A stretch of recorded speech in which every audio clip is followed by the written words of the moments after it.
Hi, welcome to Now in Color, the podcast that brings those who have been erased from history back to the forefront. I'm your host, Sandy Chang. This episode was recorded back in February, which by 2020 standards was over a decade ago.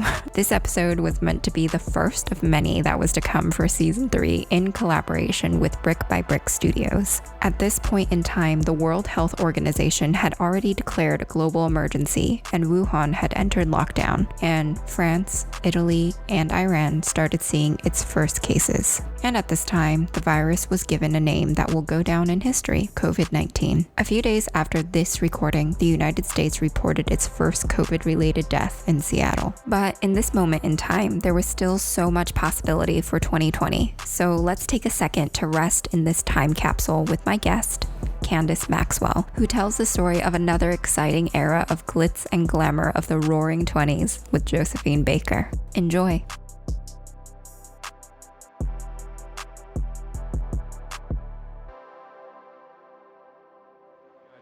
And it's also it's never been putting the squeeze. They make money on excessive materialism and militarism. We know full well that racism is still that hound of hell.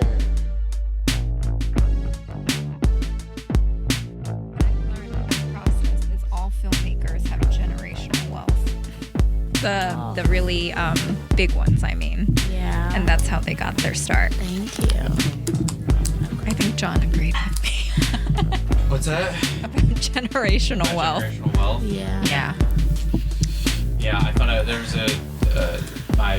my job before this. I was working at like this computer store, and one of our neighbors is a director, and then he was always talking about like he's like, oh yeah, I take my plane out like all the time. Oh, wow. It's just, Wow. like, he has his like own plane and everything. And then like one day I was like, all right, I gotta figure out this motherfucker. And I was like, meow, there it is. Yeah, You got some money. that's You got some. how it starts. You got some mom and dad money there. You know. Hey, Yeah. it's a beautiful thing. If you're using it He for the didn't greater pick good. that. Well, You yeah, know. yeah, So yeah, that's whatever. what I I'm was like, it's saying. not his fault. It's not. It's really not. Yeah. So. Yeah. I hope you can use that for the greater good. I mean, not mad at you at all. Yeah, he's actually a really, really nice guy. See? That's good. I'm like, see? That happens. Tell him to give us some money. Okay. See if we can. Hello. Oh, I can. Ooh, freaky. Yeah, you get used to it, like, you know, Yeah. It's weird. sometimes never. Oh, do I'm some still voice not- warm-ups. I was. Huh? What? Just making sure you guys are good. Oh, yes. We are good. I'm so Yes. excited. Yes. Yes. Tell me about your day. Just about my day. Oh Yeah. gosh. I don't know if it's even worth going. It was just, you know a little bit, but Yeah. like I've just felt really blindsided by somebody who was supposed to have my best interest at heart, and like I just was upset because I got there and I'm like, number one, I was like asking you like her last night, like, what is this? Like, do I need to bring hair? Do I need to bring makeup? What am I doing? All I got was 2 lines. And at 2:30, like the day before, she's like, hey, I need you to record this. They like want girls. It's for the Democratic Party 2020. So I'm thinking it's a vague in general, like, hey guys, get out and vote. Democrats 2020. Like just that's literally all it said. And my lines that I read said, when I prove that I'm the strongest candidate, will I be overlooked because of the name on my resume? So I was like, okay, that's standard. Like, I'm not saying anybody's name. So I'm like, okay, cool. It sounds like they're just putting a campaign out there for people of color to vote. So I'm like, okay, cool. Totally for it. I get there. And it's John's for- putting a pop filter Okay. Thank you. on Candace's microphone. So Ooh. your P's are P. good, right? I don't know. Thank you. Yeah, exactly. Yay. And I get there and I find out who it's for, and I'm like, okay, well, I didn't want to support a specific candidate, not like at least not that one, you know? But I was like, even then, I was like, I don't really want to support a specific candidate. But at that point, I'm in a room full of talent, an ad agency, all of these reps for his team, and my agent, and Liz Lewis Casting was a huge casting director. And I'm like about to walk out, and I'm like, excuse me, let me just use the phone for a little bit and talk to a few people, because I didn't know what I was walking into. And I spoke to the other, and I said to the other actors who weren't a part of my agency, I said, one girl from my agency was there. I was like, do you know what this was for before you got here? And they were like, yeah, we knew. And I was like, I was like, how do you feel? They were like, one lady was like, I was conflicted, but I went with it. And I was like, okay, so at least you guys knew. I didn't know. Right. And she had the nerve to say to me, well, why didn't you ask me what exactly it was? And I was like, I asked you last night when I was emailing you, and you chose not to respond to me. Yeah. So yeah, I was just, but at that point I was already confirmed for it. So I was like, you knew what you were doing because you were trying to find a replacement, because she said that somebody else had dropped out. Right. So I'm like, oh, so you kind of knew what you were doing by rushing me, by making it this fast process and not explaining to me what it really was. Yeah. So that's where I was kind of like a little pissed off, but I chose to do it. Not even the money, like fuck the money, Sandy, like literally fuck the money, because you'll always get it. But it was just that I was like, yo, this casting lady is going to hate me. This ad agent lady is going to like hate me. And like, I can't necessarily ruin my reputation and leave them without talent. And I had already signed on. And even my manager was like, that would look so bad. And I was like, okay, if I was maybe saying his name, like rah, rah, rah, I would be like, no. But it wasn't that kind of like, oh my gosh, I support. It wasn't that. So I was like, okay, Candace, like, find your justification and just figure it out, because I was like, these people are, I was like, I'm not gonna cause drama with friggin' Liz Lewis Casting right now. Right. And give my agent a bad name, even though technically she deserves it. I was like, I'm not gonna do that right now. Yeah. And I was like, my name is the one that's gonna look effing crazy. Regardless, I'm gonna look crazy. So if I look crazy to people in the public, at least I can just say, well, I was doing my job. I'm an actor. It was just kind of like, is what it is. And I was like, the big picture is it wasn't a Republican. And I mean, the goal is to get Trump out of office. So I was like, okay, again, finding justifications. So I like put my shit aside and was like, okay, just do your job and do it well. And the director was a Black woman. And weirdly too, on set, it was like they purposely, everybody was Black. Like hair, makeup, every PA, it was very weird. I was like, oh, this is so staged, because I've never been on a set where every single person was Black. And I was like, oh, this is really staged. Y'all are really putting on this show right now. Yeah, a lot of advertising companies do that. And now we know a lot of producers do that as well to appease like some higher person. Yeah, like the director was a Black woman, like, you know, like very relatable. She was like so down to earth. She like sat and talked to me after, and she was like, trust me, like I was conflicted on doing this too. She was like, I was offered from his office to do 2 different campaigns, almost juxtaposing. Like this one was very like building opportunities, and she said she had another one where it was not actors, candid people talking about how we want change and blah blah. So that was a more aggressive one, and she was like, they didn't even know they hired the same person or something like that. And I was like, gagging. And she sat down and took my information, and we talked after, because her husband's a filmmaker. And again, I was in a room with some really powerful lawyers and attorneys who work for him that were all African American, and they're like trying to talk to me and convince me. And at that point I was just like, Candace, get this director's info, connect with her, and just, because she was like, I'm really conflicted as well, but she's like, look, it's my job, it's my money. And I was just like, yeah, and we are not allowed to say who this person is, right? I'm not going to say who it is. Okay. But, yeah. So we won't go into it, but maybe people can like put in together some context clues that this particular candidate has a lot of money. There's a lot of money behind this particular candidate. And it's hard for me to say what is right or wrong, because I know politics is so like, I mean, gosh, I watch Scandal. That's like, it's terrible. Like, I watch Scandal, and it's so silly that I'm using this fictional character, in this fictional show, but like a lot of that stuff's from real life. And like, you learn that nothing is like what it appears to be, and things are not black and white. So like, this candidate could be doing a lot of good too, along with their evil. Like, I've learned that like, with the good comes the bad, with the bad comes the good. And there's like, who am I to... I don't know, but I do know that there are some people who really seem to lead with compassion, and I like that. But then I'm hearing like, oh, they don't have the funds to do this. And I'm just like, whoa, this is all so overwhelming. And like, that's why I'm not in politics. And that's why I choose to not really, at this point in my life, not get involved. And not to say that I will never, because yes, I do vote, but I think publicly it's not something that I am ready to voice my opinions on, because I don't know enough information. And I think it's something different when you're working on the inside and you actually know what's going on. Yeah. I don't actually know what's going on. So how dare I have like this big public voice about it? I speak publicly about what I know. And that's what I feel comfortable with until, again, maybe I get to the point in my life where I know what's going on, or I have a different viewpoint or inside viewpoint. But right now I don't. So, yeah. But I just know that like, money is power, and it's just can be so disgusting sometimes. And I never want like people to freaking feel left behind because they don't have money. That's just so upsetting to me.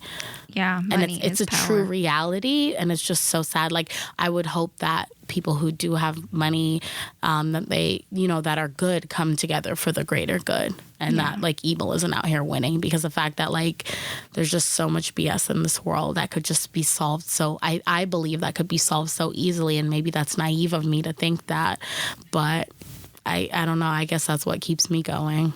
I think that's amazing, and a great way to start 2020 and our newest season of Now in 2020, Color. Yay, Now in Color. So with that, I'd love to welcome Candace Maxwell to Now in Color, the podcast that brings those who have been erased from history back to the forefront.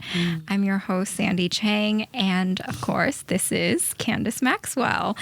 Candace Maxwell is a first-generation Caribbean-American actress and dancer hailing from Queens, New York, and raised in Atlanta, Georgia. She is best known for her work as Cassandra Haynes on Power and Insatiable on Netflix. Before starting her acting career, she worked extensively as a dancer on stage, film, and Broadway, having been a backup dancer for hip-hop icons such as Beyonce and Lil' Kim. Her skills landed her dance segments on major TV shows and catapulted her to Broadway, where she was cast in Holler If You Hear Me. Having her eyes set on expanding her opportunities in an acting career, Candace trained with an in-depth focus on the Meisner technique. Outside of film and TV, she is passionate about dance and an advocate for underprivileged youth. Welcome. Hi, thank you for having me. Thank you for being here. Thank you. So you talked a lot about being an artist and not having a right or wrong and like existing in this gray area as an artist. Do you want to speak a little bit more on that for listeners who are, getting into the performing arts world or like not knowing what to do, and what does someone like that do in a situation you were just in just this morning? Dang, it's so interesting. A gray area. Because I try to look at things from all perspectives, it does generally put me in a gray area. I'm like, okay, well, what's going through this person's head and this person's head, and how does it all serve the greater good? So I think a lot of times I am in a gray area. And if I have like a red flag go up, that's like major for me, because that doesn't always happen where I get a huge red flag, because I'm always like, okay, well, what about this? Like, I always want to like keep pulling back the pieces. But in a situation like today, at least for me, there were so many factors involved. Like, if I'm now being in any way physically violated, that is when I like draw the line, But I'm always one to go, okay, well, how can I compromise? Or because there's so many factors involved. Especially with acting. Yes, there's so many factors involved. Like, it's not just you anymore. Even though it's your face and your voice, it's like, I'm a vessel for X, Y, and Z. And then how does this look? And how does this affect this? And there's just so much to think about. And then when you have other people involved and management and teams, it can all get a little overwhelming. So I had to take a second. I had to walk away. I made some phone calls. I took a breath. I thought about it, and I just looked at what is the bigger picture here with me as an artist who's trying to build her career, and how does it look if I walk out of the situation. And what I did, I think everything is a learning lesson. And what I did learn from this situation was, ask so many questions. Like, let them be annoyed with you. Like, at 2:30 when I got that message and it said Democratic 2020, I should have been like, okay, so what exactly are the specifics and who is this for? And even though it was just an audition and I had an hour and a half to film it, tape it, and submit it, and I was running errands in the city, so I had to go find a blank wall to do it on, because that's another thing. A lot of things happen last minute, and I was clearly a last minute replacement.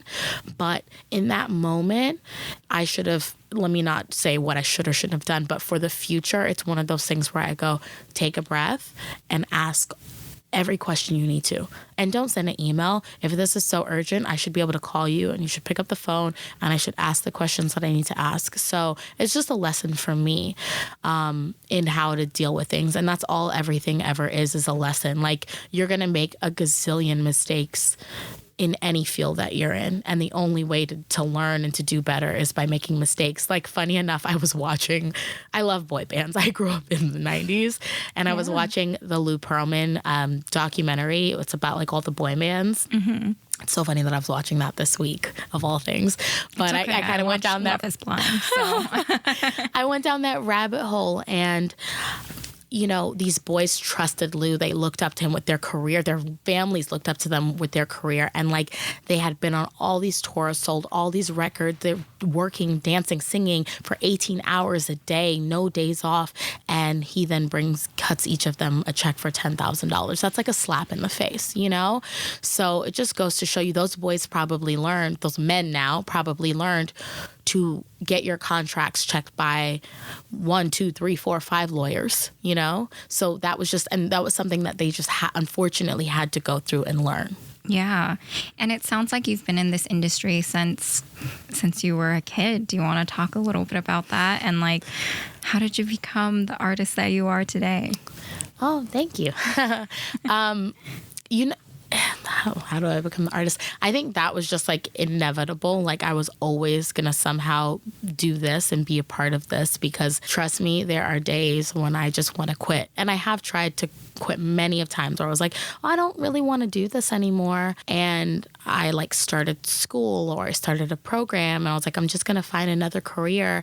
And somehow I always ended up getting pulled back into this just because I missed it, or I booked a job, or I got an audition, and then it always just kind of fell back into place. So I've come to the point where I'm going to do this, and I'm going to be successful doing this, point blank, period, because I just don't think there's anything else that would satisfy me as much. It's it's something about being on stage that I truly, truly, truly do love. And I understand that in a way, but I just kind of fell into it as a kid. My manager, who's still my manager now, found me as a kid in my neighborhood in Queens that I grew up in. She was friends with my mom. She was like, hey, does your daughter want to try to act? Or, she's very pretty, so why not send her out for commercials, and you can make some money and she can get that experience. And that sounded like something that was cool for my mom, and I loved it right away. I was very shy and didn't book for a very long time until one day it just started to work. But I always loved performing, so I would dance in school. Went to dance school when I was 5 at the YMCA, and immediately loved it, and was step team captain in middle school. And anytime I could be on stage, I was about that, and performing at home. So it was just, again, it felt inevitable and it felt natural. I always tell people, watch what your kids do when they're little, because that's generally it's your kids, it's you as a child, you kind of weirdly know.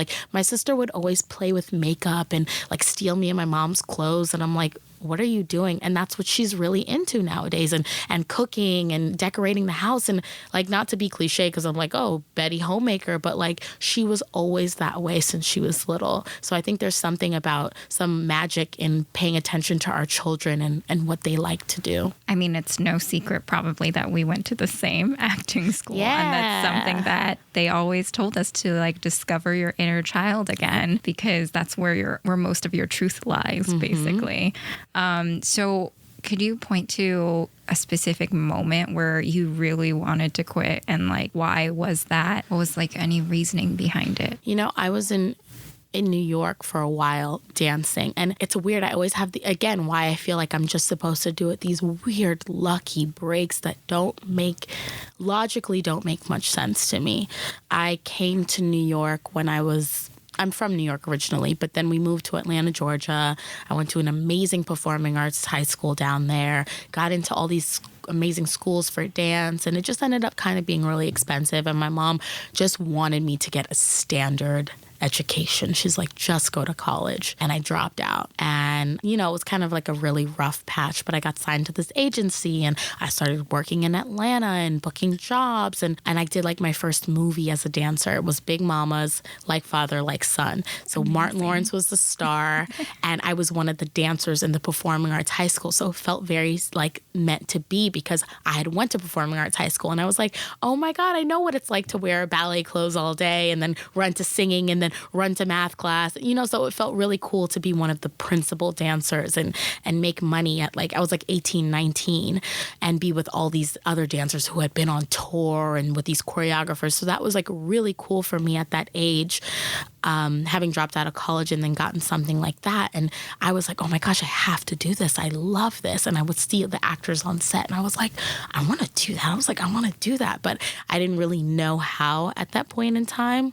A lucky break, I ended up coming to New York. I thought I was auditioning for this dance company, but it was a training company. So my grandmother lives in New York. I flew up on a whim on a cheap $69 flight, 21-year-old me. And I went into the audition and all these dancers knew, they, being in Atlanta versus New York's a different caliber.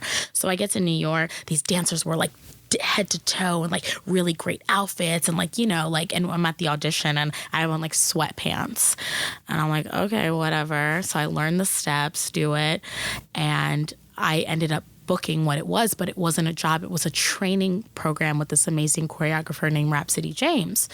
And she picked 10, 15 of us and she trained us to be commercial dancers.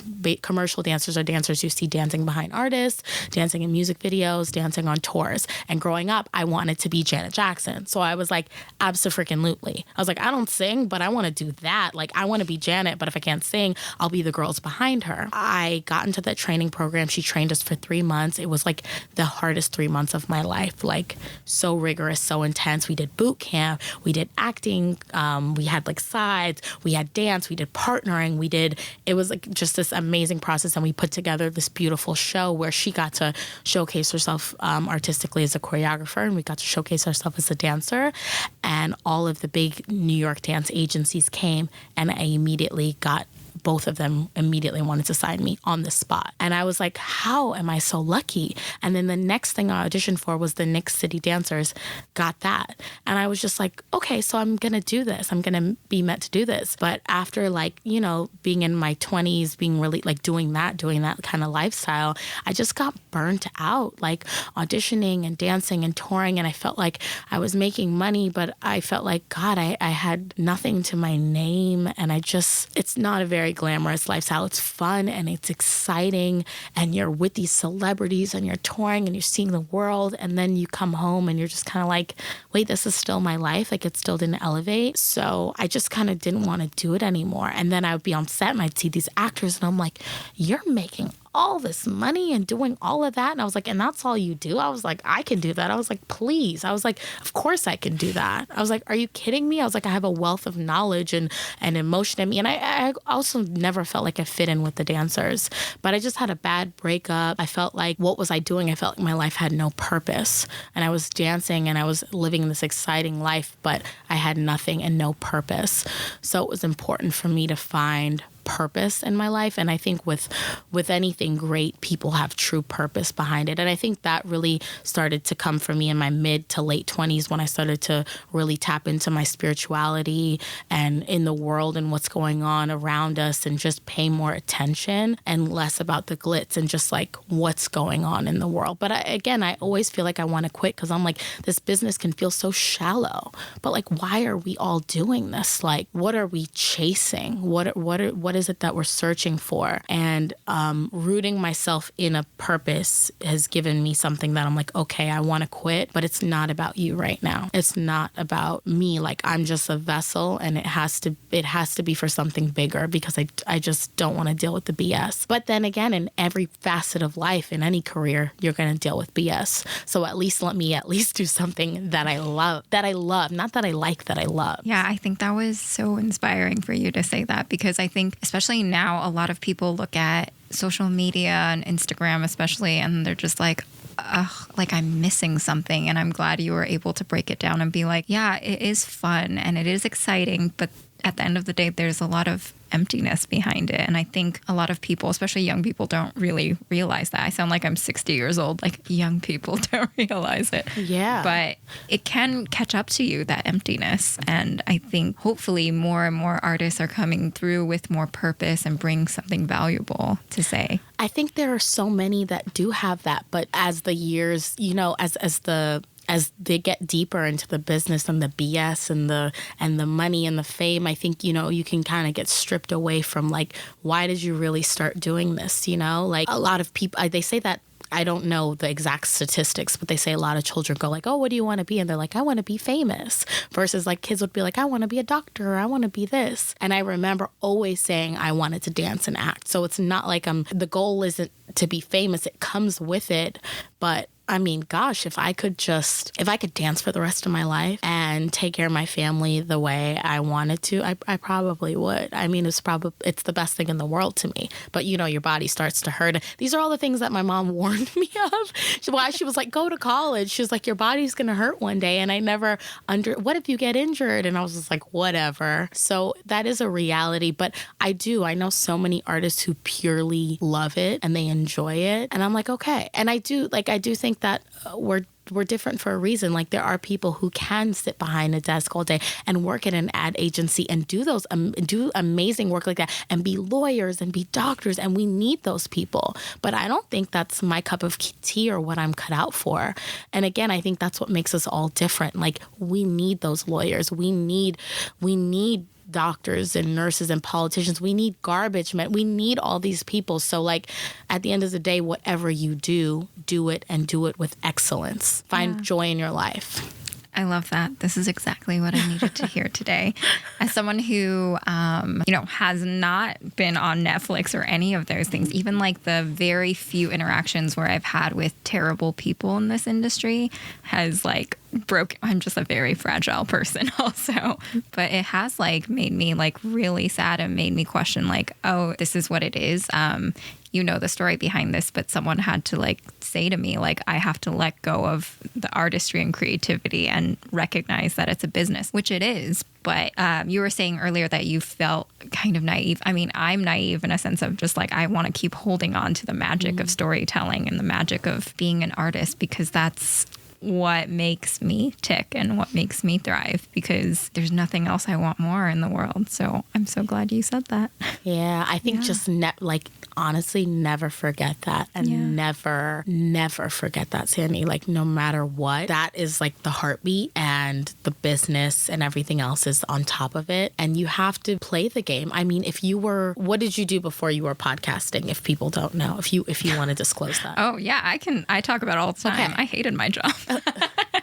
I'm sure my ex-coworkers listen to this. Oh no. I worked at several tech companies, and they were horrible. And, I had to put up with a lot of politics, and I learned a lot. And you were talking about learning. I learned how to navigate politics, specifically how to deal with these horrible rich white guys who think they can talk down on you all the time. And I learned to mask emotion and like just get through the day, things like that. But I also learned how to be able to play the game, quote unquote, even though I hate it. Yes. Who doesn't? And that's what I'm saying. You are working in this field that's, you have to have qualifications. And the same way you have to have qualifications as an actor, as a dancer, the same thing. You have to have qualifications to get your position. So you're obviously amazing at what you did. At the end of the day, it's still a business. It's still a game. So with me, I love this thing, and you keep that close to your heart, but you know that you're in a business, you're in a game,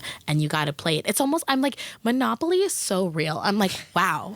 Like anytime I play games like Pac-Man and Monopoly, I'm like, these like little analogies that we have for children with life, they are real. We are kind of in this game, and you can't let it defeat you. Because when you're in a game, you have multiple lives to respawn, basically. Yeah. You can choose to like quit, or you can go through like the really dark and terrible times, and you can still come out on the other end. And that's funny enough kind of why I love Josephine. Yes. I'm so glad you made that segue. I was just getting there. That's why I love Josephine. Who are you bringing into the room today? Our very first. Yes. I'm bringing... First one, season 3. Yay! I am bringing in Josephine Baker. Which is so close to your life right now. Yes. Very much parallel, so I'm so excited. And you know what's funny is at first I didn't want to bring her in because I was like, okay, everybody knows who she is.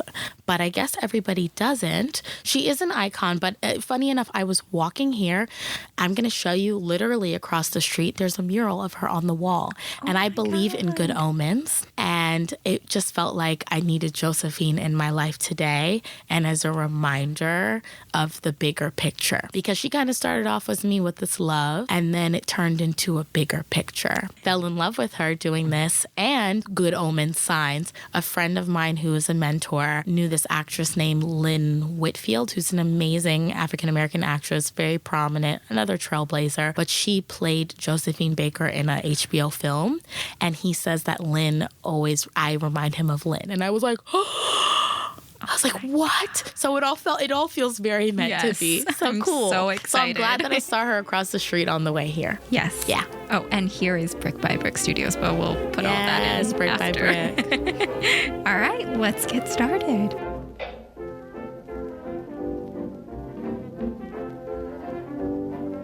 So Josephine Baker, she is the ultimate rags to riches story, which I love. And the other thing too is she's a street dancer. So I immediately was like, oh my gosh, I'm in love with her.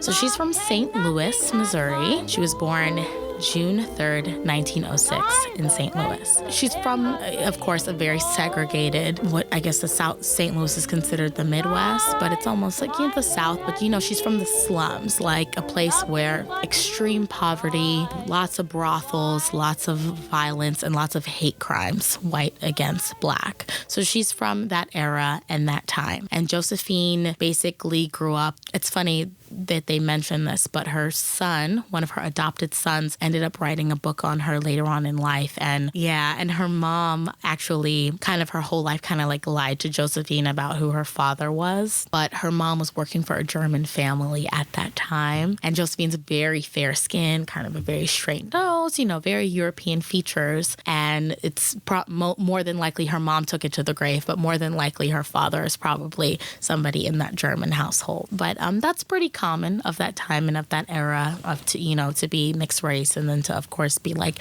shunned and outcast. So she kind of grew up poor, outcast, and just started dancing to survive on the street. Her mom worked as doing laundry, and Josephine danced, and she was discovered and ended up doing vaudeville in her neighborhood, but in blackface. So her mom was very against her going into entertainment and working in that field.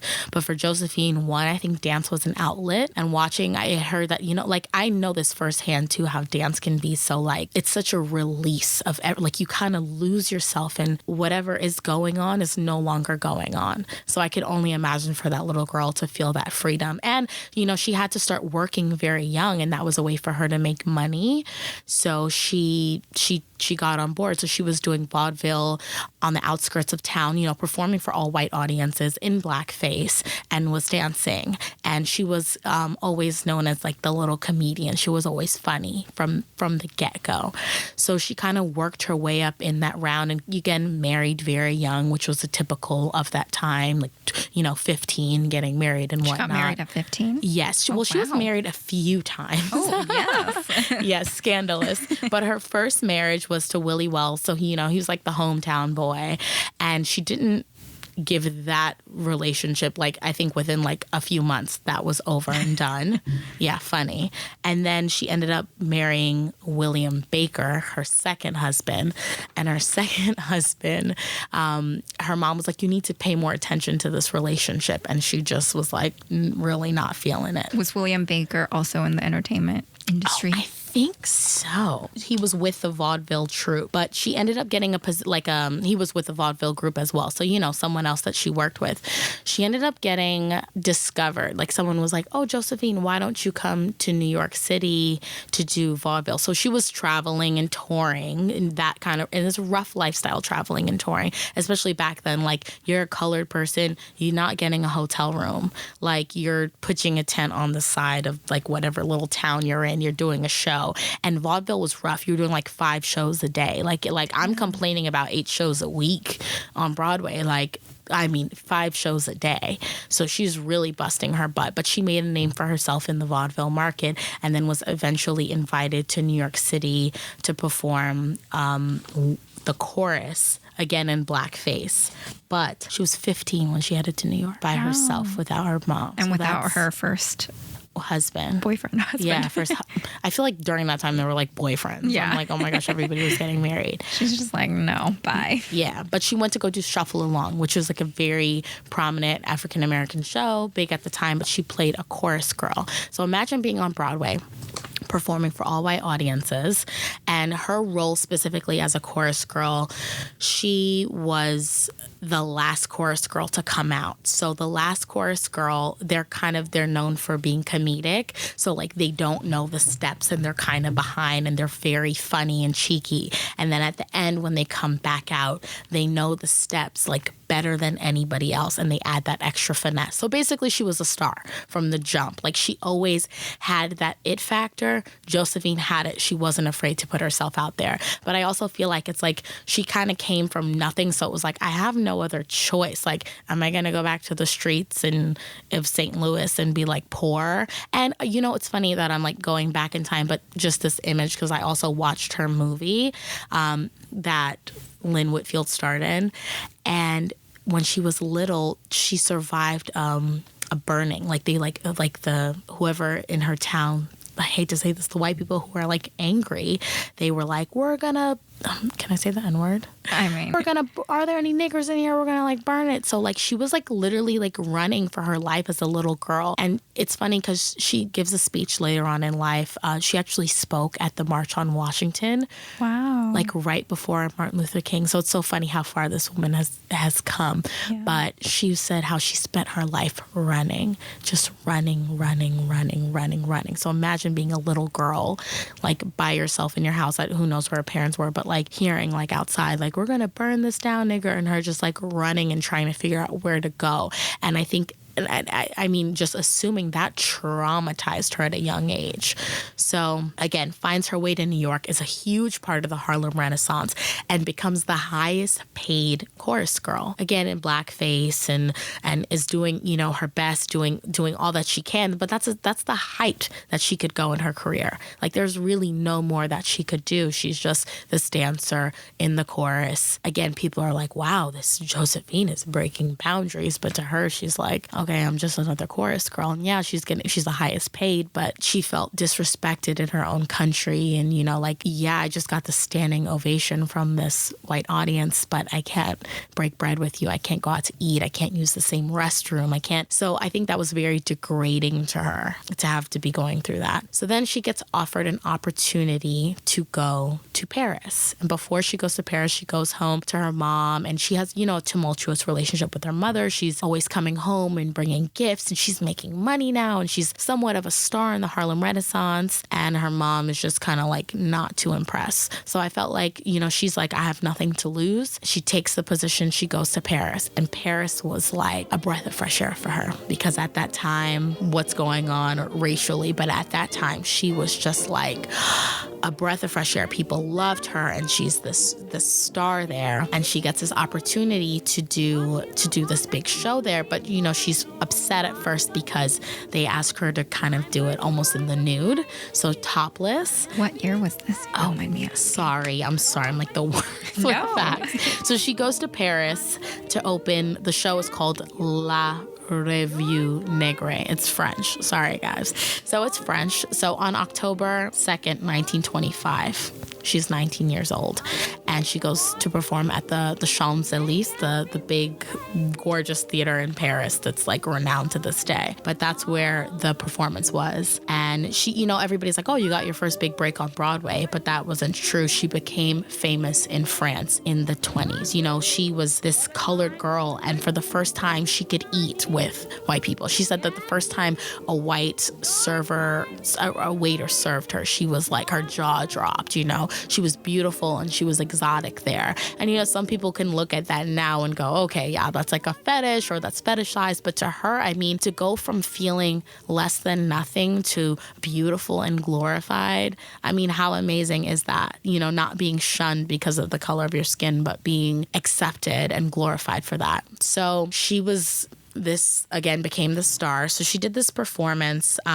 originally against it because they wanted her in this little skirt and to be topless. And she was just kind of like, what am I doing here? If my mom finds out, this is going to be terrible. She's 19. She's in a new country. But the guy who came there with her, he's also an African-American guy, her friend. I don't have his name, but he's somehow a part of the troupe. He was offered a job as well. He was like, Josephine, this is your chance. And I look at that and I'm like, okay, yeah, it's a bit scary, but it was, again, what is she going to go home to? And she's like, okay, like, why not go for it? And again, became a huge star, like ended up getting a standing ovation at the end of her first performance in Paris. Like, people like are in love with this woman, and she's like this like goddess. So she really represented a change in the jazz era in the 20s that's going on in Paris, and just created this new space for African-American performers there, and people fell in love with her.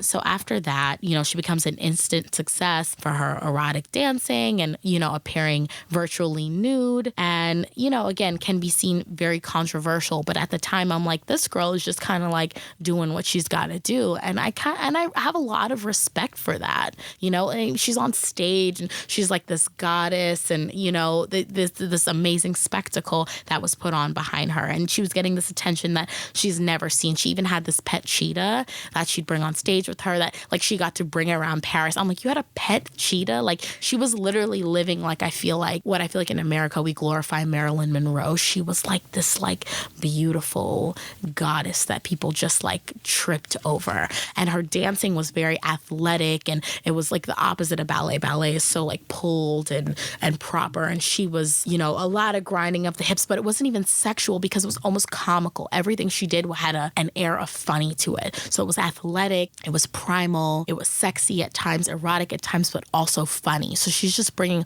all of this to the table. And she ended up meeting this guy who changed her life. Yeah. Again, these people are in love with her. William Baker is nowhere to be found. No. Husband is home. She left him. She's like, could give two F's about him. Yes. William Baker is out of the picture. She's living her best life in Paris. Yes. And, you know, again, with the movement of the 1920s jazz era and art and culture in Paris, like Picasso, like loves her.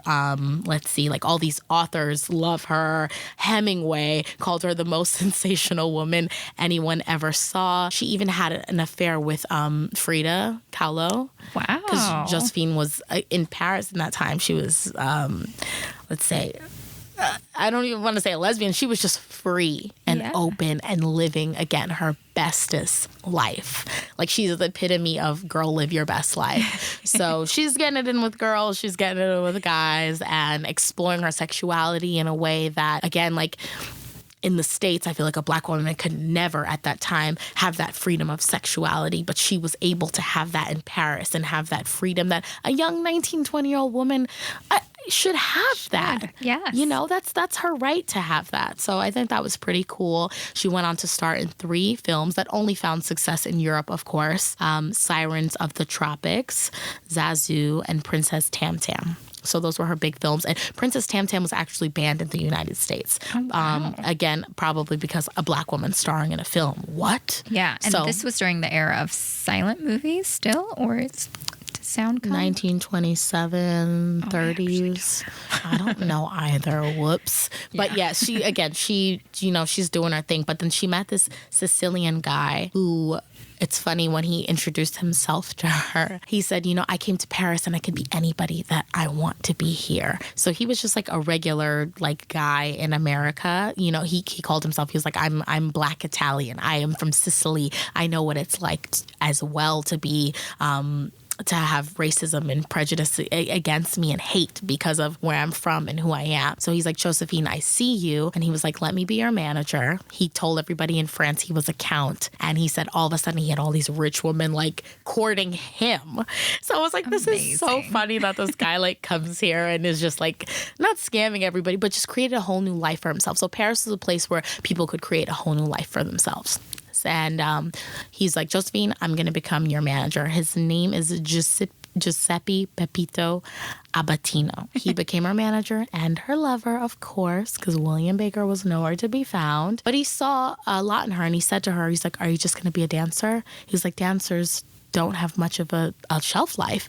And thank God he said that to her. He was very honest. He wanted to do what a lot of artists don't know how to do, which is take her and make her a brand and make her a household name and make her undeniable. So he put her in singing lessons. He put her in like dance lessons, like formal dance training, and really like created this artist, like cultivated her in a way that I don't think anybody ever cultivated her before. Like he saw what was great in her and wanted to elevate it. And the singing lessons took her from just this dancer to this literally a star. Like she became a diva. And it wasn't overnight. It was through a lot of practice and hours and time that he put into her. It says that she went through months of vocal training. Shirley Bassey cited and said that Josephine Baker went from this petite dancer to this diva with this magnificent voice. And she said, I swear in all my life I have never seen and probably never shall see again such a spectacular singer and performer. So whatever that fire that was inside of her, that was there, that this man helped cultivate, I do think she owes a lot of her fame and credibility to him. Because again, she could only go so far as a dancer, and he saw that in her and was like, okay, I'm going to help this woman. They ended up going to New York. She was offered a role on Broadway. She got to go back, but now was a star in 1936 in a revival of Ziegfeld Follies. So that is huge for a Black woman to get a role like that on Broadway as the lead. But when she got there, the box office reviews were not impressive. The numbers weren't sold, and, you know, reviews were really rough on her. One review said that she was a buck-toothed wench. So this woman who was a star, a renowned star in Paris, wealthy, becoming a very rich woman. She had her own chateau that she ended up getting in Paris. So, I mean, when I say like equivalent of like a Beyonce, like a millionaire, a star in Paris, like she's getting like $10,000, which I guess, you know, at that time is equivalent. I mean, if this woman could own a chateau, she was making bank in Paris. She comes to America, her own country, and was shunned by every news report, every review, and eventually was replaced on Broadway. Yeah. They said that her voice was specifically too thin and dwarf-like to fill up the Winter Garden Theater. So she just returned to Europe like heartbroken.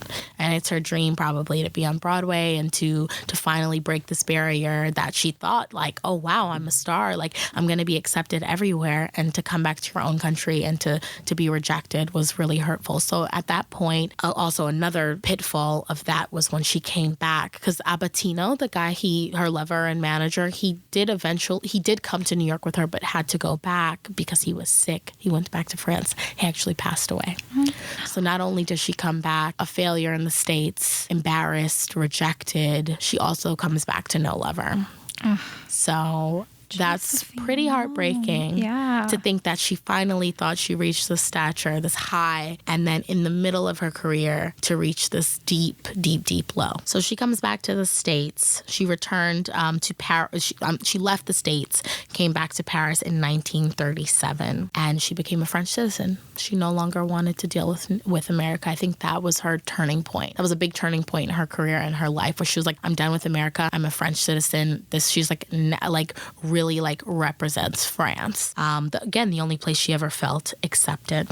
And she goes on to marry some rich French Jewish guy named Jean Leon, and it all looks good on the outside, but that's her third marriage. Her third marriage, because her first two were when she was much younger, and then now after Albertino passed and she got a divorce from Willie, I believe, then she moves on to Jean Louise, who's it's her fourth then. No, third. She never married Albertino. Oh yeah. She never married. She loved. I think Albertino was like the guy, because I think he really saw her. Like, he wasn't one who was just like, I want to be your lover. He was like, no, I want to make you a freaking star. I like to think I would have fell in love with him too. Are you kidding me?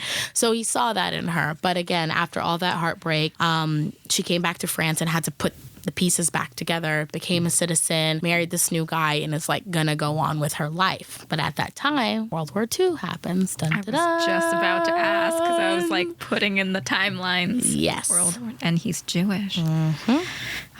So in September 1939, when France declared war on Germany, Josephine was recruited to basically be an informant, a spy. Whoa. Yes. And her allegiance is to France all the way. And I mean, I could tell France at that point, they're like, yes, she is loyal to us. She doesn't want to be American anymore. She is about us. So because she had the power to travel and tour, and she's like so unsuspecting, because she was planted to like get information from German soldiers. So I mean, this one was, let's talk about like how brave she was. Yeah. From the jump, brave. Performing in vaudeville, touring, moving to New York at 19 to be on Broadway, to being the highest paid woman, to then moving to France to do this show, to then risking it all and becoming a singer. Like, this woman was freaking brave. Like, I admire that. But her allegiance is to France. They want her to be an informant, and she's like, yeah, I'll do it. So she's spying on German soldiers. She's getting information. They were hiding hidden notes transcribed in like, I don't know, like super spy ink that was like clear on her sheet music. And yeah, so she was doing all that, and I was like, oh my gosh, she's like really hardcore and really loyal. Like, can we talk about how loyal she was? Like, I don't think if America was like, will you be a spy? Like, I would say no. But again, this is the country that gave her freedom and gave her a sense of belonging and acceptance. So I think she was like, you know what, I'm gonna do this. Like, what is it gonna cost me? Like, I have my freedom now, so why not fight for this country that loves me back? Right. So I actually really admire that. But she specialized in gathering information, and from all races, like from the Japanese party to the Italians to the Germans, that was just what she did. So whatever charm she had really worked. And again, it was all covered by this act of being the singer. And she eventually had to go to like Casablanca and had to go to North Africa and spend time there, because it ended up not being safe where she was when she was touring South America and doing a lot of work there. So that's kind of how she kept going through the war and sustained herself, was performing all over. And she ended up, Josephine, another big thing to know about her was that she refused to perform for segregated audiences. Wow. Hands down. She's like, I will not perform for segregated audiences. So one of the great things that she loved was that when that time during World War II, when she ended up like performing for the troops a lot. And for her, that was great, because she could tell like the Black people, the Black men, Black soldiers, come up front. Like, this is not a segregated audience. This is for everybody. And one of the coolest things that I love about her is that, aside from having a chateau in like the middle of France and being a millionaire and a star there, was that she adopted 12 children. Wow. And kind of like Angelina Jolie. yeah, so she was the original, honey. Yeah. I think Angelina even mentions her. Really? Yes, I think Angelina even mentions her. But she adopted 12 children. She called them the Rainbow Tribe. They were from all races. They were from all over the world. And again, she had a very soft spot for children because of her childhood, where, you know, feeling abandoned and unloved and, you know, just kind of like this street kid. She knew that she didn't want any kid to have that feeling. So she never... Well, she had miscarriages. She never had children of her own, but she had 12 and she raised them in that chateau. And I was like, oh my gosh, like, again, it's just so fascinating. I'm like, this is so cool. Like, she was such an inspiration and such a role model that she went and she wanted to prove with the Rainbow Tribe that children of different races and different religions, she even raised them in their like native, quote unquote, religion, that they could coexist and love each other and be a family. So she was literally she was a humanitarian. She was showing people like, wow, like if we break these barriers down really early, these like titles, like we can all coexist and live a beautiful life. So that was with, I believe that her husband's always come and went. Like they were like come and go. Like, yeah. I think love wasn't really Josephine's strong point, love in relationships. That's okay. Because she put her kids first and she put her career first. That's like what always kind of sealed the deal for her.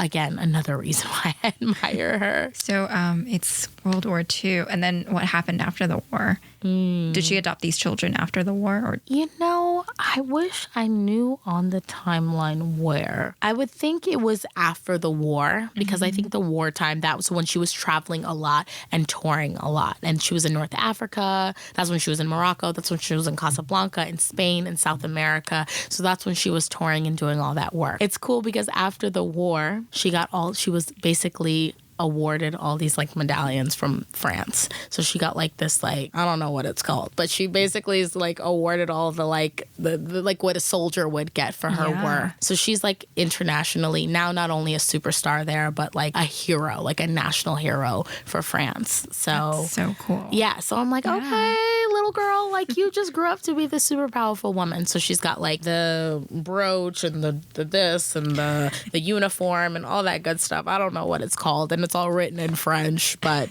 the Légion d'honneur by General Charles de Gaulle. I'm not sure, but she ends up after that marrying a French composer and musical. Oh, so we're done with the other husband. Yeah, he's done. Like that's what I'm saying. Like her husband timelines are very confusing, but I just think they get a little pissed off with her. She sounds like she was a really powerful woman, and just again, like it sucks.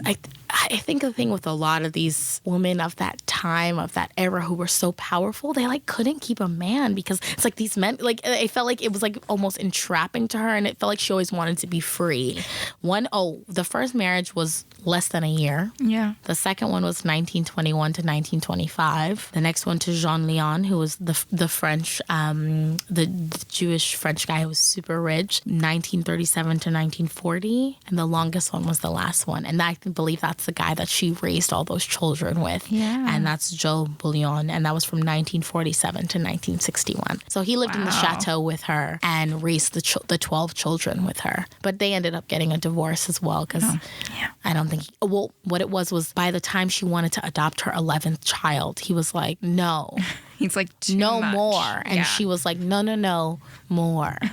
So again, she's like back at it, back on the market, single again. So it's after World War II now. Mm-hmm. What's going on now besides the marriage? Yes. So this is when she now tries to go back to the States. I don't know. Josephine was just, I guess it's that pull like of home. Yeah. Which sucks, but she gets invited back to do a performance in Miami, a club engagement. Like back then when you do club engagements, it's not like one night, it's like you do like a few shows. Like it's like a like over a period of time. So she got invited back to Miami to do that, and she refused to do it if it was segregated. So she won the battle to desegregate the club's audience, and she ended up going back and doing a sold out run of the club at the club, and then going on to do a national tour tour at certain club venues. So she's getting now recognition back in the States. The NAACP honors her as the Woman of the Year in 1951. And then they give her, they announced May 20th as Josephine Baker Day. That's so May amazing. 20th is Josephine Baker Day, and she's just honored for her expertise and for her singing, for her dancing, for her political work, and for her work within the community and just inspiring other African American people. So she was honored with that. And then another incident happened. So she keeps running into controversy. Like every time she comes back to the States, she gets a little bit of praise and then something controversial happens. So she's at the Stork Club. This is in the 50s now. This is like after the NAACP has announced her Woman of the Year, after she has a day proclaimed after her, and after she does a sold out national tour run of like small clubs. She's out at the Stork Club, which is like this big haughty toddy, I guess, networking place for celebrities. You could call it kind of like what you would say like a Soho House is today. Mm-hmm. So she's at the Stork Club. She says that she goes to order, a historian says that she went to order a meal. So she sits down with whoever she's with, her people. She orders food and drinks. An hour later, nothing was brought to their table. Oh, no. So she's really upset about it. And where is this? And this is in New York City, the Stork Club. City? Okay.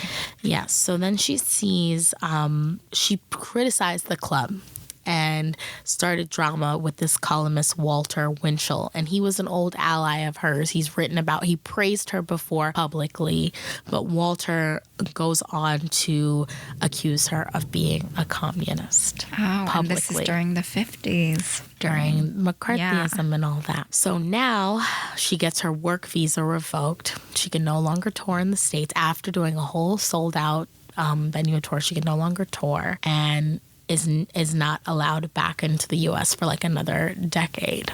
So she has to go back to France. So again, another blow from the United States of America. And they even talk about like during that time while she was there doing those sold out tours. Think about this superstar, star in France, could do no wrong. She comes to America. She's performing at these sold out venues and can't even book a hotel room with her husband. And she said one time this white woman, she's walking out of a hotel and she spit in her face. Oh my God. So you know what? I actually think it was better that she was called a communist and had her visa revoked and had to go back to France, because it just didn't seem like America agreed with her, or that she's not used to that lifestyle. Like at this point, she's used to being pampered and she's a princess in France, and to have to come to America and deal with that, I'm just kind of like, why would you even want to deal with that? But I believe during that time in America, during her tour, is when she got the bug to kind of stand up and to be an activist. And that's when that shift started happening in her life. Let's move segue into her social rights activism. Yeah. Because after that, all that's happening to her. Oh yeah, let me read this because I actually like this chunk right here. Although based in France, Baker supported the civil rights movement during the 50s. When she arrived in New York with her husband during all the touring, they were refused reservations at 36 hotels because of racial discrimination. She was so upset by this treatment that she wrote articles about the segregation in the United States. She also began traveling in the South, and she was giving talks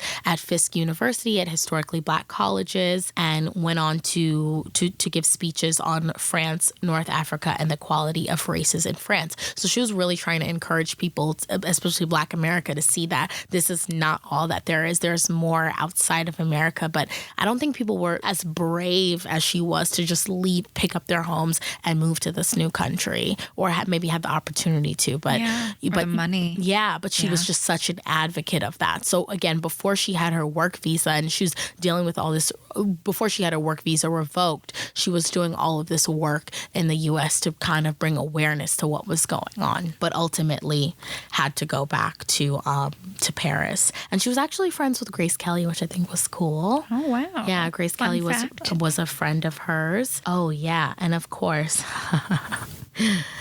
she's doing all this work in the United States, but Black Americans kind of shunned her, of course, because she was an exotic new dancer in France. She was bisexual. She's all these things. So here she is standing up and giving speeches and working with Rosa Parks, working with Martin Luther King, but she's shunned by the community here. So it's always a double-edged sword. There that goes. And I was like, wow, that's pretty heartbreaking too. Her racy reputation kind of stole the forefront to the work that she was doing. And I thought that's kind of a shame that she wasn't, again, respected because of her performing in her dance in France. So that's really interesting. Oh, and of course I missed this. The dance that made her famous when everybody emulates her, what made her a huge star in Paris was the banana skirt dance. So she had this skirt that had bananas, like literally, like there's just like bananas all over the skirt, like jingling bananas everywhere. And she's topless. She kind of has like these beads on. But it's so funny because it's kind of like, they kind of look like penises almost.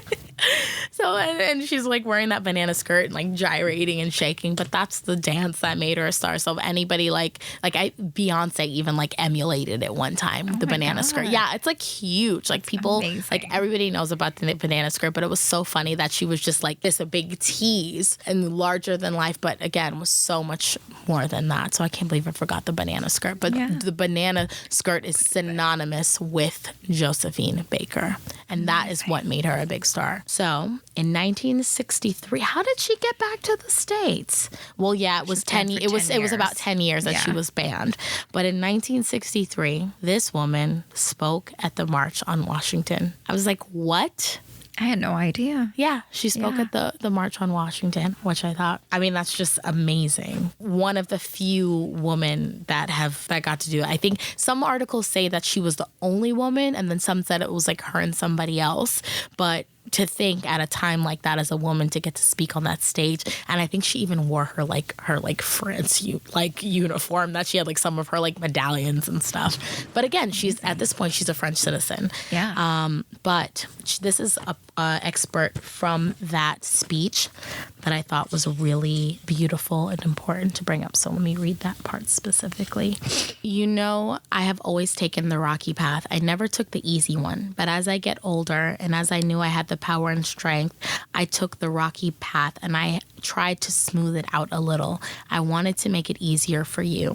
I want you to have a chance at what I had, but I do not want you to have to run away to get it. And the mothers and fathers, if it is too late for you, think of your children. Make it safe here so that they do not have to run away. For I want for you and for your children what I had. Ladies and gentlemen, my friends and family, I have been handed a little note. It is an invitation to visit the President of the United States in his home, the White House.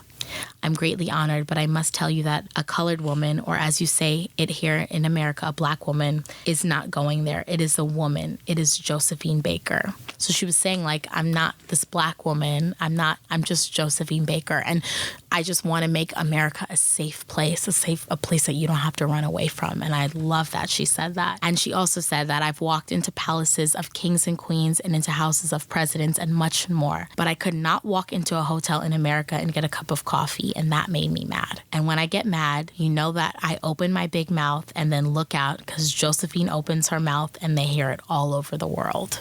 So she was like a diva, honey.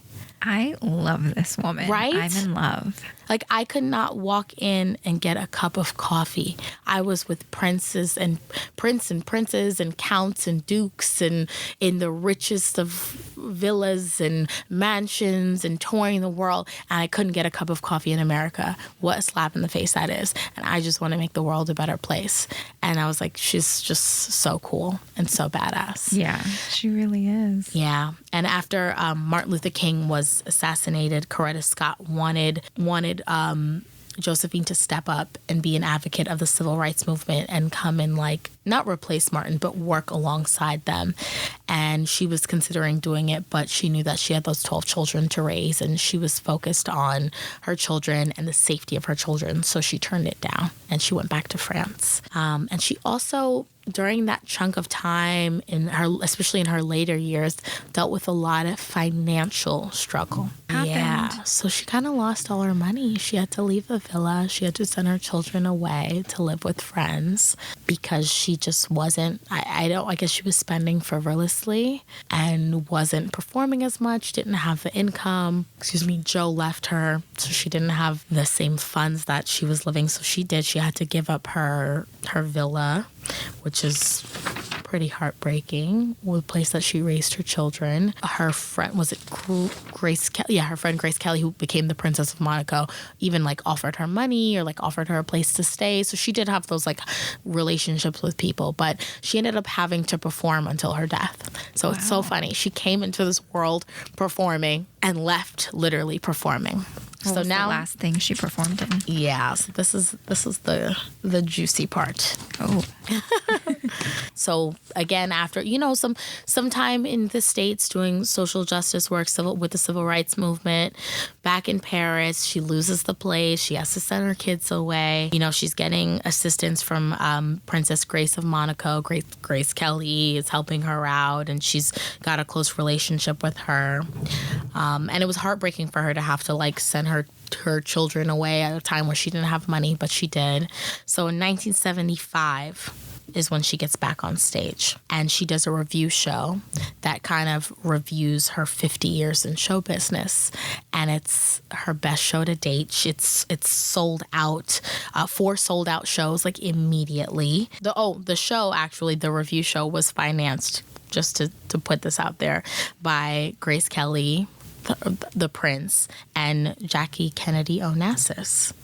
But it opened to rave reviews, and in the seats that she had, Sophie Loren was there, Mick Jagger, Shirley Bassey was there, Diana Ross, Liza Minnelli. Diana Ross actually talks about when Josephine Baker like came up to her in the audience and like touched her hair. She like walked out into the audience and just like looked at Diana and didn't say anything, and then like walked away. And I was like, that's really freaking cool. But she had got to do that. So on April 8th was when she debuted that sold out show. 4 days later, on April 12th, 1975, at 69 years old, she passed away.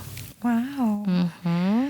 But think about the 69-year-old in like a cat's 69, like still like body looking great in a cat suit, performing, singing, dancing, like all like not like full out dancing. She had dancers behind her, but it was like a true blue like spectacle. Right. At 69, and sold these amazing sold out shows. But yeah, she died in her sleep from cerebral hemorrhage. Wow. Yeah, but she had been suffering with her health. Yeah. So on and off with her health, and probably just all that stress and that lifestyle that she had was just a lot. So, she had some miscarriages in her years, and ended up having to have a hysterectomy, and suffered from strokes and all sorts of illnesses throughout her life, but literally performed until the day she died. So that's incredible. Like, what a life. Yep. Talk about glitz and glamour. Mm-hmm. That was she worked until her death. And it's so funny, glitz and glamour, but like then not really, because the lows of her life were so low, were really low. Like losing her lover and leaving her family and all the racism and hate that she had to overcome in America and having to leave her country, but then such a full life. Yeah. So I think she's pretty cool. She's amazing. And honestly, she's like the first true Black superstar. She's the first. Like everybody else after is just because of Josephine. Like literally, like Lena Horne and all these other women, and Dorothy Dandridge and even up to now, I the Beyonce's, like literally it's her. Like none of, like, I don't think anybody would have been. We all owe it to her. She's the first Black superstar, hands down. Yeah. Who was a dancer, an actor, a singer, a spy, and an activist, and a mother, and a millionaire, and a mansion owner, and adopted children. I mean, she's just the face of what it is to be the first Black superstar. So I think we all owe it to Josephine to show her some love and respect. Definitely. And it's so inspiring too, especially if you're a woman of color trying to make it in this industry. I mean, just earlier in this conversation, we were talking about how hard it can be and how heartbreaking it can be. Mm-hmm. But to have someone like Josephine to look up to and to think about, and I'm sure she spoke to you in a lot of ways.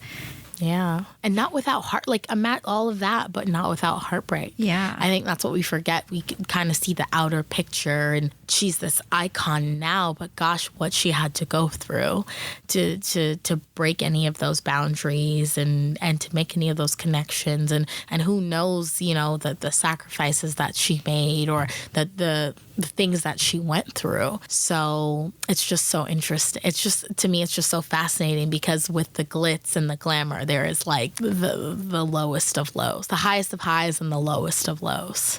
Yeah. She lived a full human life. Full, really full. Yeah. More than what most people could say, honestly. Mm-hmm. And 12 adopted children. Oh my gosh. Yeah. I can't even handle my cat. The rainbow tribe. Yeah. That's pretty cool. I love it. Yeah.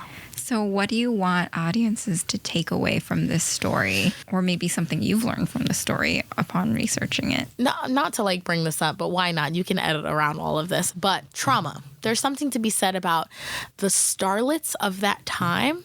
We have so much. We talk about mental health nowadays. We have all these resources. Back then, if you were crazy, you were thrown in if you were crazy, you were thrown in an asylum, or you're just given meds, or you're written off in society. Now, I mean, yeah, there's still a lot of issues with mental health, and I see homelessness and all that stuff around the city, but majority of us have access to healthcare, to therapists, to medicine if we need it. We have that. Back then, these people, they had all this trauma, and no one to help them through it. So and we have marriage counseling back then. I mean, gosh, they had none of this. No. None of this. So we're struggling, but imagine how much they were struggling. And on top of that, them being hated for your race and not being able to go eat. It's just so much trauma. Yeah. That I can see why so much amazing art was created. But these people, a lot of them, I research a lot of these stars from the eras before us. They were a mess. They were killing it professionally, but their personal lives were a mess. And I'm I don't want my personal life to be a mess. Oh, I don't either. I don't want it's that. Hard. I'm like, oh no. Because I feel like my personal life is my only safe place in this world. And to not have that in a very chaotic industry and very scary industry, it's hard. And I'm like you, very sensitive, very fragile human. So yep. I couldn't imagine what Josephine went through. I would just probably be in an asylum somewhere or dead on a street. That's what I'm saying. I'm there's no assistance with what are your feelings. People don't talk about feelings. I don't think it was a thing. We're just in such a conscious era where people are now how do you feel and what's going on? Not everybody, but we're definitely in a more quote unquote woke time where we're considering why people are the way they are and what's going on and what's the trauma and what's the past. And again, they didn't have any of that. Yeah. So a lot to admire and look up to. Yeah, definitely. And we're night and day from our parents' generation, night and day. Oh my God. Yeah. I think our parents needed a lot of therapy too. But it's hard. Yeah. Yeah. I think one reason I chose her and I connected to her, one, she was a dancer, and that's the root of who I am always and forever. But she was, again, it just shows you how when you follow your gut and what and your calling in life, look where it can lead you. Look where it could, this, again, it's so funny because I'm on the subway and I was watching these kids, they always come on the train and they're dancing. And I'm oh, that's little Josephine Baker, a little street dancer, dancing for money. And look where that took her. So it's just interesting how when you follow what is for you, what your heart is telling you is for you, where it'll lead you, regardless of what anybody says or what anybody thinks, you have to follow your gut. It's yours. So that's what I learned from her, is that there's always going to be trials. There's always going to be tribulations. With the highs comes the lows. But if you focus on your purpose, and again, without those lows, she wouldn't be who she was. Without those things happening to her in America, she would have never went to Paris. She would have never pursued these dreams. She would have never broken the ground that she broke. She would have never inspired all these people. So you need the lows for the highs. And that's what I've taken from her story. We all need lows. We I should be love thankful that. for our. We should be thankful for our lows, as icky as they are. Yeah. They suck when you're in them. Oh my gosh, they're horrible. It's so interesting that you brought this up, and this has come so full circle because just today I was in therapy right before this. And I was reflecting on just like the lowest point in my life, which was when I was 11, 13, because that's when my brother was in Iraq. And I didn't quite process that at all. And it like shaped a lot of who I was today. But I was talking about how despite that, despite me being kind of like an emo kid, a lot of angst, a lot of melancholy in my life, my dad bought me this like VCD collection. It was before DVDs of Mr. Bean, like Rowan Atkinson. And I just like fell in love with comedy. And like, I was just remembering like how my family's, like our love language is comedy and storytelling. And I was just like, yeah, like we went through some really rough times where we didn't know what was going to happen next. Like, you know, a lot of financial crises, like we lost our house in the housing market crisis. And I was just like, despite all of that, we were able to like laugh about a lot of things. And like, there was so much laughter in our home, even though objectively from the outside, those were the hardest times because I didn't know if my brother was going to survive or not, or I didn't know what was going. It was just like a lot at that time. So, but it shaped who I was today because I love comedy, love storytelling, and love hearing other stories too. Those low lows, they're like everybody says it, but it's kind of like your magical times. It's kind of, it's not kind of, it's when you're being molded and you're like, you're molded into like this person, this like full person. So again, just trying to understand the tough times and appreciate them. It's like, again, when you're in them, it's like, why? But then it's always after that you can kind of see the bigger picture. And I think that that's pretty cool.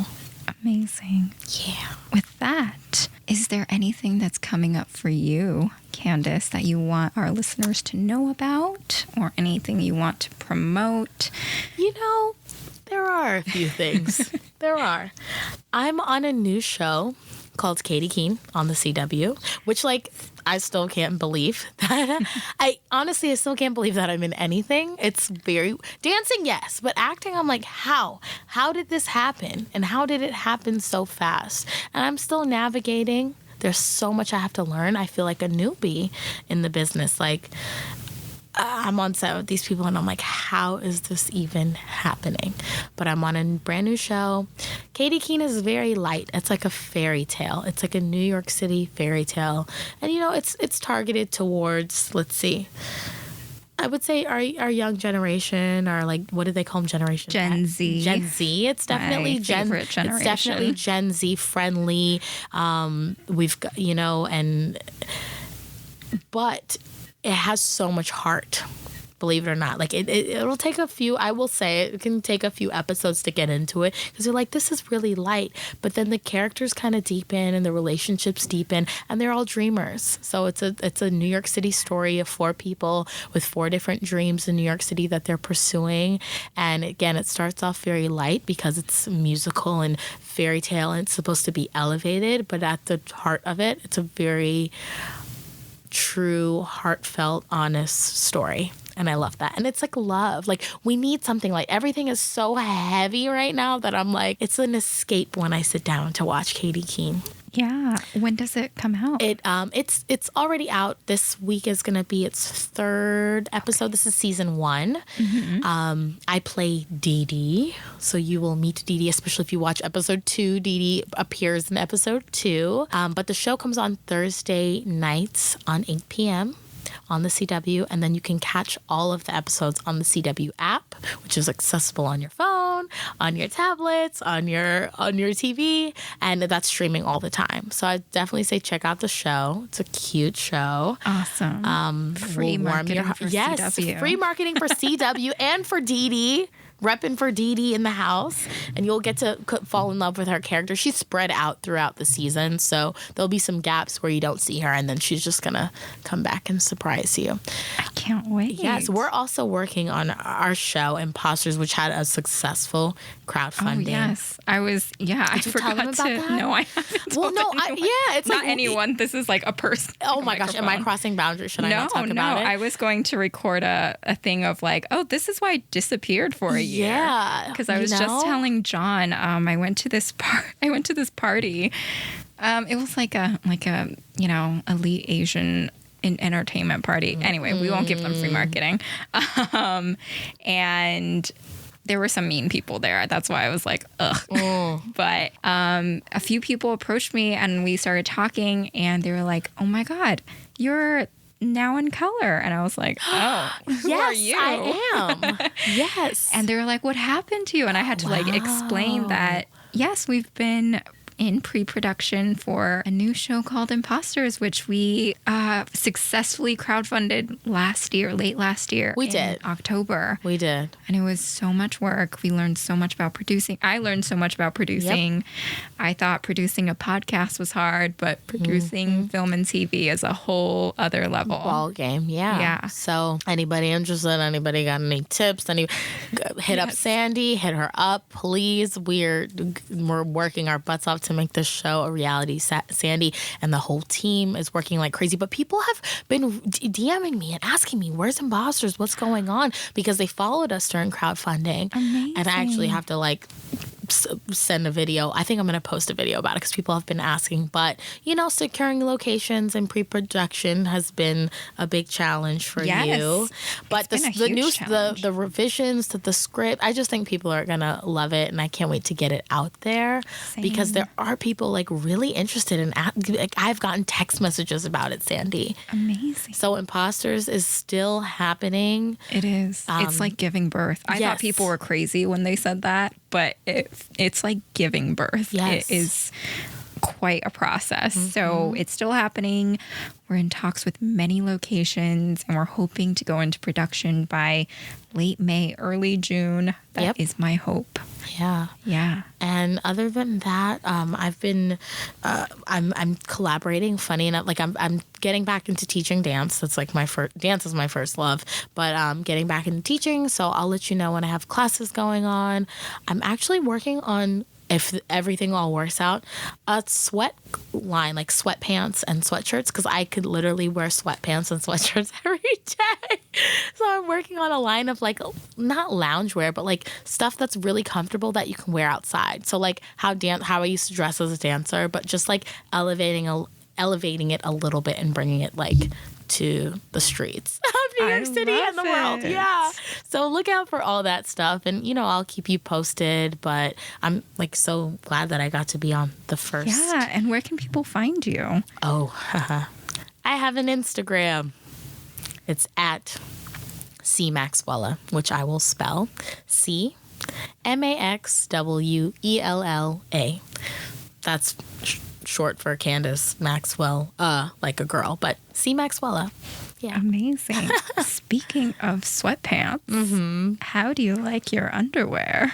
How do you like it? What's going on with your underwear? Oh, yes. Oh, also, I'm actually really excited about it. It's so funny that Sandy and I work together a lot. So I'm working with a brand new underwear brand, relatively new. Yeah, it's been a sponsor of this podcast for a while. Dylan Underwear. Dylan Underwear. I'm really excited to be working with them. Just the brand has a beautiful aesthetic, beautiful story behind it. It's all about woman power, girl power, community, loving each other, building one another up, holding us as women up, elevating us. And I love that. And the underwear are comfortable and chic and clean. No, really. Yeah. They're chic, they're clean, they're comfortable, and they're exactly what I like and what I want to wear. So check that out. That will also be a part of my Instagram campaign coming up, and also Dylan's campaign as well. So you can check all that out. Yes. Dylan Underwear is a panty made to empower women. Dylan is completely seamless and comfortable and is made to have you feel confident and sexy all day long. Made locally in New York by women for women. And New new styles are coming out, I believe in late March. I don't know actually, but we actually have a promo code to get some % off. I think it's 10% off. Now in Color is our promo code, and I'm sure Candace will have one too. Yes, but get your Now in Color.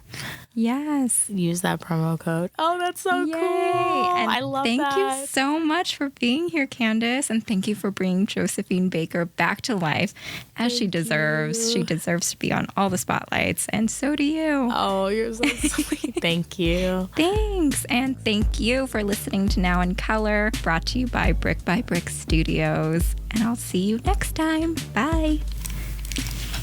Awesome. Oh my goodness. It's always like I've never done anything like that before.